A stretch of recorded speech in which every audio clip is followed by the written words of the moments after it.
കേരളത്തിലെ ഇന്ന് അറിയപ്പെടുന്ന ഞാനൊരു വർഗീയവാദിയാണ് എന്ന് പറഞ്ഞ് വർഗീയവാദത്തിന്റെ നെറ്റിപ്പട്ടം കെട്ടിയ ഒരു വ്യക്തിയെ കാറിൽ കയറ്റിയാണ് കേരളത്തിന്റെ മുഖ്യമന്ത്രി ആ സദസ്സിലേക്ക് വന്നത്. അവിടെ തുടങ്ങുകയാണിത്. അവിടെ കൊണ്ടത് അവസാനിച്ചില്ല.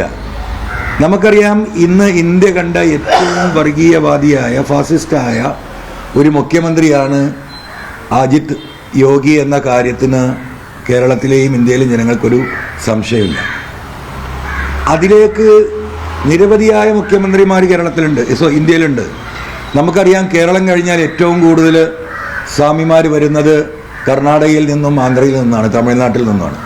തമിഴ്നാട്ടിൽ മുഖ്യമന്ത്രിയെ ക്ഷണിച്ചു. തമിഴ്നാട്ടിലെ മുഖ്യമന്ത്രിക്ക് കാര്യം മനസ്സിലായതോടുകൂടി സ്റ്റാലിൻ സ്കിപ്പ് ചെയ്തു, ഏതൊരു മന്ത്രിയെ അയച്ചു കൊടുത്തു. എന്തുകൊണ്ടാണ് കർണാടക മുഖ്യമന്ത്രിയെ വിളിക്കാതിരുന്നത്? എന്തുകൊണ്ടാണ് ആന്ധ്ര മുഖ്യമന്ത്രിയെ വിളിക്കാതിരുന്നത്? അവർ BJPയുടെ എതിർചേരിയിലുള്ള മുഖ്യമന്ത്രിമാരാണ്. അപ്പൊ BJPക്ക് ഈ പറയുന്ന മോദിയേക്കാൾ തീവ്രവാദം തുപ്പുന്ന, കേരളത്തിൽ നിന്ന് ഏകദേശം 3000-ഓളം കിലോമീറ്റർ അകലെയുള്ള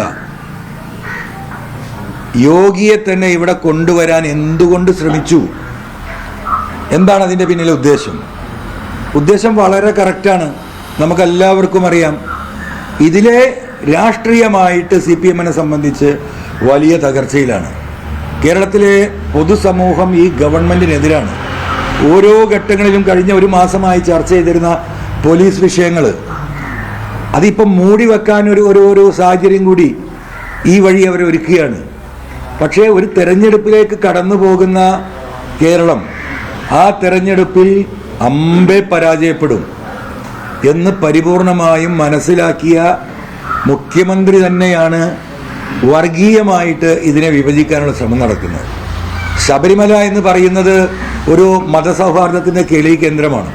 നമുക്കറിയാം, ഹൈന്ദവ സമുദായം മാത്രമല്ല, മറ്റു വ്യത്യസ്ത സമുദായങ്ങളിൽ നിന്നുപോലും അയ്യപ്പന്മാർ പങ്കെടുക്കുന്ന, പ്രാർത്ഥിക്കാൻ പോകുന്ന, അയ്യപ്പനെ കാണാൻ പോകുന്ന, അയ്യപ്പനെ ബഹുമാനിക്കുന്ന ഒരു സംസ്കാരം കേരളത്തിലുണ്ട്. അവിടെയാണ് ഈ പറയുന്ന അത് ഉപയോഗിച്ചുകൊണ്ട് ഇവിടുത്തെ ഹൈന്ദവ സമുദായത്തിൻ്റെ സപ്പോർട്ട് വാങ്ങണം. അതിനെന്ത് മാർഗം? അതിനുള്ള ഏറ്റവും മാച്ചമായ നീക്കമാണ് നടന്നത്. പക്ഷേ ബഹുമാനപ്പെട്ട മുഖ്യമന്ത്രി മനസ്സിലാക്കേണ്ട ഒരു കാര്യമുണ്ട്. കേരളത്തിൽ ഈ വർഗീയത വിലപ്പോകില്ല എന്ന് ഇന്നലത്തെ അയ്യപ്പ സംഗമം ഇവിടെ തെളിയിച്ചിരിക്കുകയാണ്. 3500 കസാരയായിരുന്നു ഇട്ടിരുന്നത്, നമ്മളൊക്കെ കണ്ടതാണ്. ആ ഉദ്ഘാടന സമയത്ത് കുറച്ച് ആളുകളുണ്ട്.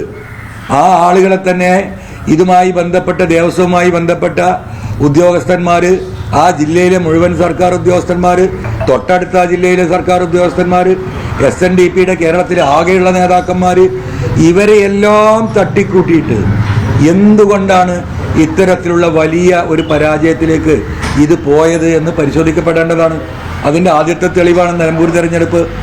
നിലമ്പൂർ തെരഞ്ഞെടുപ്പ് പ്രഖ്യാപിക്കുന്നതിന് തൊട്ട് മുമ്പാണ് ഈ പറയുന്ന വെള്ളാപ്പള്ളി നടേശൻ നിലമ്പൂരിൽ വന്നിട്ട് മലപ്പുറം വേറൊരു രാജ്യമാണെന്നും ഇവിടെ ഹൈന്ദവ സമുദായത്തിന് ജീവിക്കാൻ കഴിയില്ലെന്നും ഇവിടെ ഓക്സിജൻ ഇല്ല എന്നൊക്കെ പറഞ്ഞ് നടത്തിയ വലിയ വർഗീയമായിട്ടുള്ള പ്രചരണം നമ്മൾ കണ്ടതാണ്.